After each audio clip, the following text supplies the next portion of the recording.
Welcome to Pindar Poetry. We hope you learned something new. You begin by securing access and preserving the site. Log in as an admin and verify FTP/SFTP plus hosting panel credentials so you can restore if needed. Next, make a complete backup, export the database and compress WP content and core files into a dated zip. This is insurance. Once done, enable maintenance mode or drop a temporary index. HTML so visitors don't see edits. These steps let you work confidently and make safe changes without risking live content or losing data. You now perform the core edits.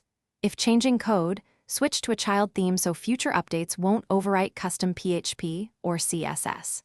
For page edits, use the block editor or your page builder like Elementor. Always work in a staging site or preview mode to confirm layout and responsiveness. Modify media, permalinks, and SEO titles where needed, and be sure to clear any object or CDN caches so your changes appear. This approach separates content tweaks from structural code safely.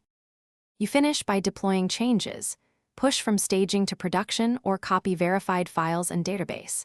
Then run a full check on desktop and mobile, test forms, login flows, and any e-commerce checkout.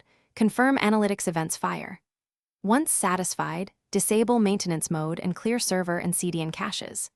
If something breaks, make sure to restore the dated backup immediately or enable WP debug and review logs to pinpoint the error. This gets you back online quickly while you fix the root cause. Thanks for watching. Consider subscribing if we helped you.